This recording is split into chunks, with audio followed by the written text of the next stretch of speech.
Great. Thanks very much, Aaron, and thanks everyone for being here this afternoon and for having us to speak to you. I'm going to set the stage for Dave and Tom. So I'm going to lead off with some kind of background and theory about what you might do to take an ecological approach to managing tough weeds organically. And then Dave and Tom are going to give you specifics from the farm and how they combated tough weed problems on their own farms, their own soils, their own conditions. So often when we think of organic weed management, we think of steel in the field, right? That is one of the most common ways in which people tackle weed problems. Here's Matt Wiley, an organic producer, Southwest Michigan, and he's very proudly showing off Bezzerides cultivation rig. This was almost 15 years ago now, so it's an old rig now, but the Bezzerides tools, there's clearly a lot of steel there. There are gangs of different implements that are arranged from front to back, and it was developed in very silty soils in California, high-value specialty crop systems, and it can give you really good close to or even intra-row weed control. So here's a spinner in back, and this comes down through the row. As you're moving forward, it can actually take stuff right out of the row, minimal crop loss from within the row. And then you've got spiders and side knives, so you're cutting right close to your crop and pushing the soil to the side. And then you've got torsion weeders, so you're basically cracking and then shattering the soil to kill white thread stage weeds. And then spring hoes, which are doing the same thing that torsion weeders do, but a little heavier.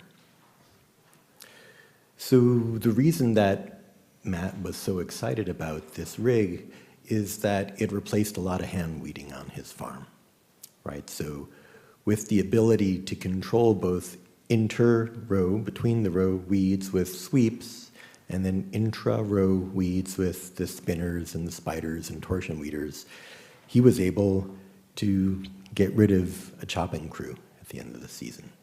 And so that's exciting. And he was able to save money and do a good job. However, heavy reliance on cultivation is not always a great idea. And so here's an example why it's not always a great idea. So this is supposed to be a soybean field. And you can see that it's a giant ragweed field, and I'll try not to steal your thunder. I'm sure that you've got plenty to say on the giant ragweed topic, but I will say that this situation here resulted from a really heavy reliance on tillage. And so when I got a call from this producer, they wanted me to figure out what was going on and whether they could take some other approach. So I took some seed from their farm, and I compared it to an unselected, a non-agricultural population of giant ragweed. So giant ragweed grows at forest edges, river edges, naturally.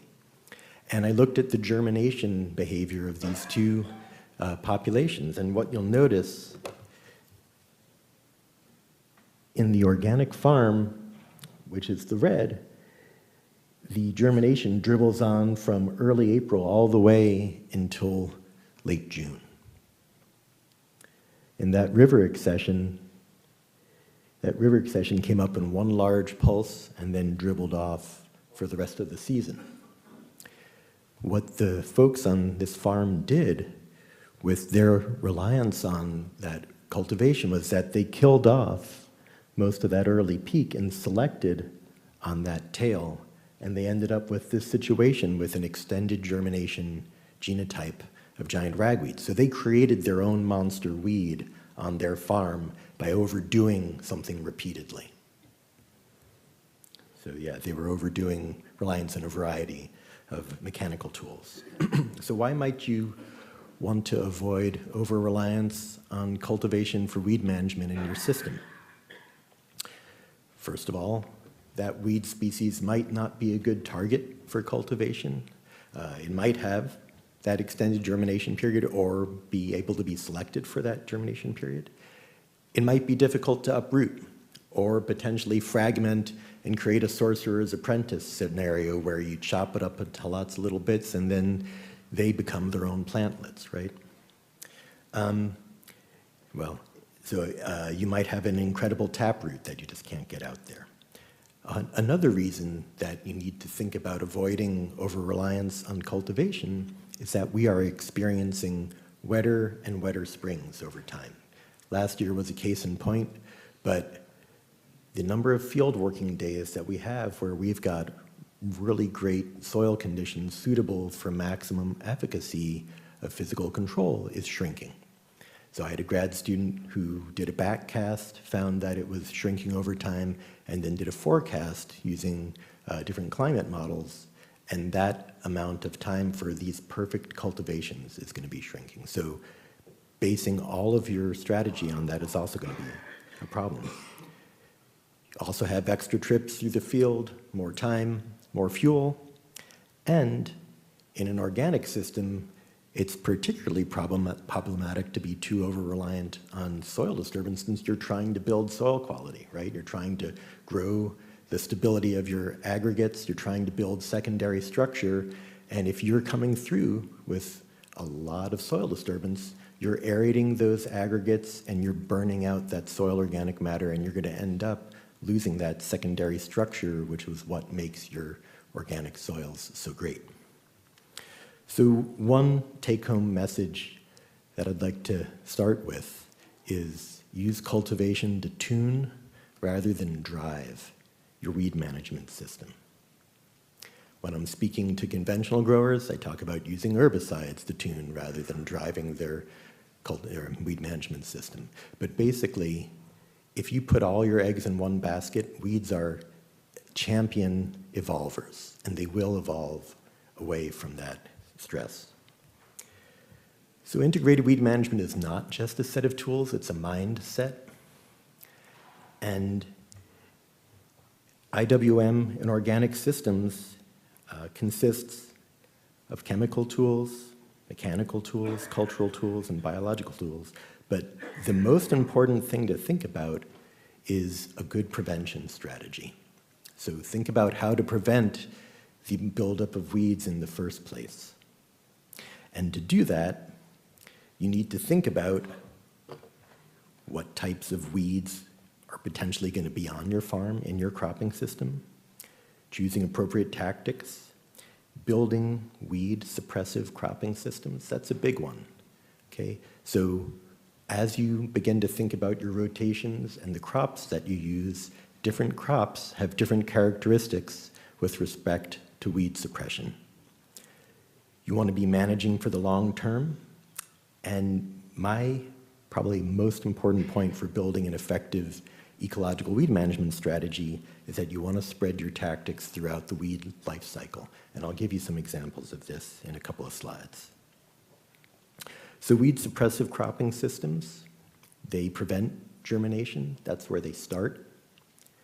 Once those seeds germinate, they prevent seedling establishment.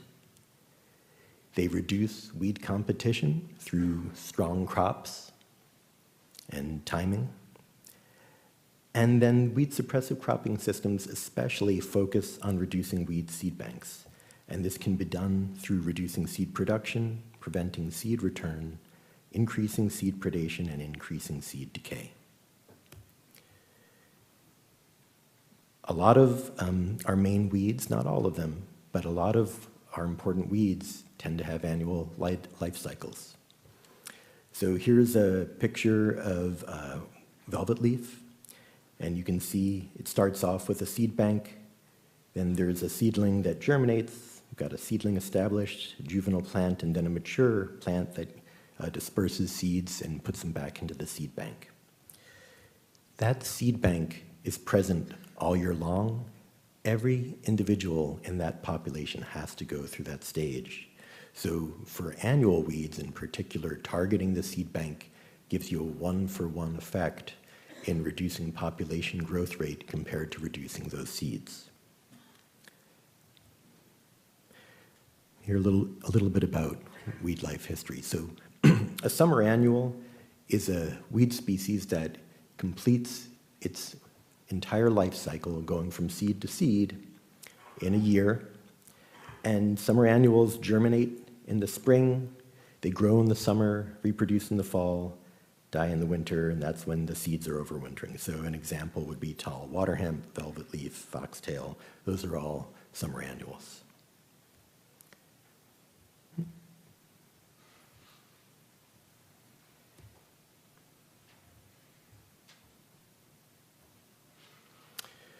Winter annuals germinate in the early fall, and they get established. They overwinter.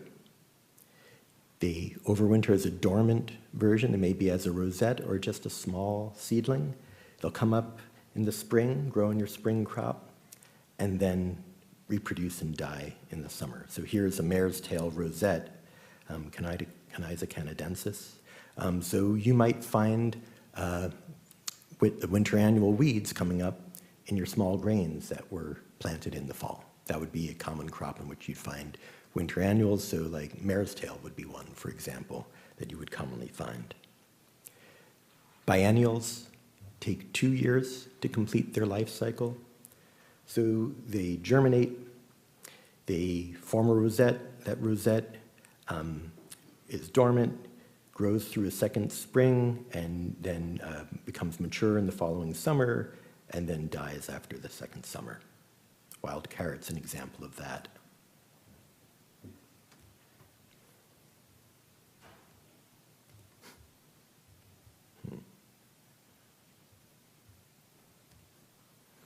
And then finally, perennials do the same thing as biennials, but then that adult stage stays on, and it can live for several years before it finally reproduces and dies. And during that time, so, for example, Canada thistle, which I show here, or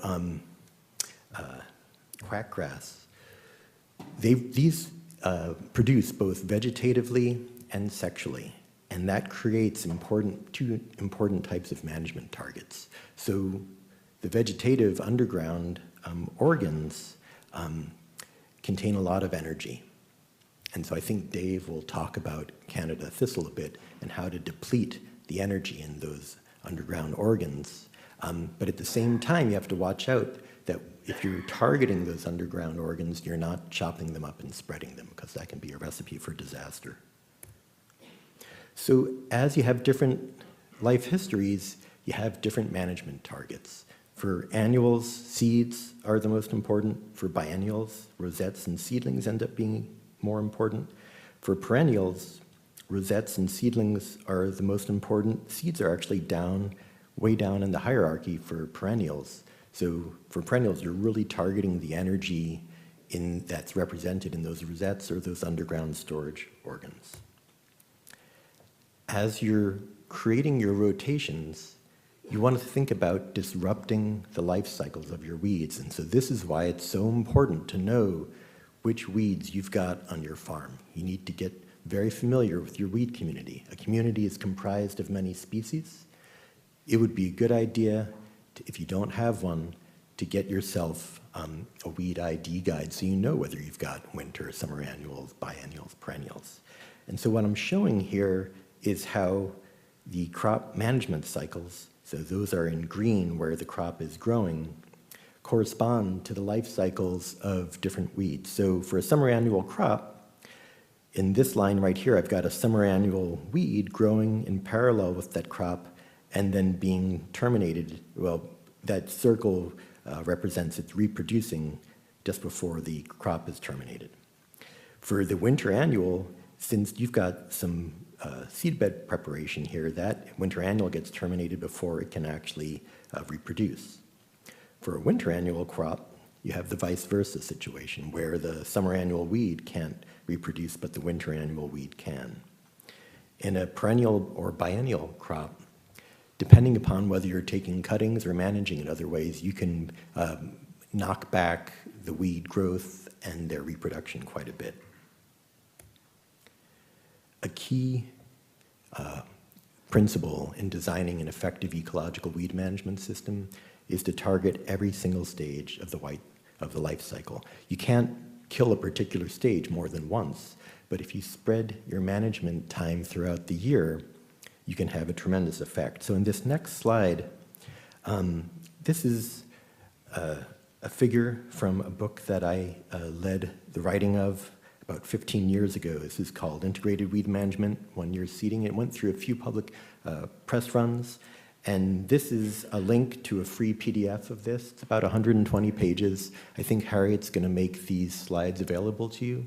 So this is basically a visual table of contents, and it shows in the center the crop management cycle for a semi-annual weed, and then out on the side it shows different weed life stages. And in each one, these capital letters over here represent different strategies that you can use at each of those stages. And this book is organized that way, so you can go through and you can say, okay, for a summer annual weed, at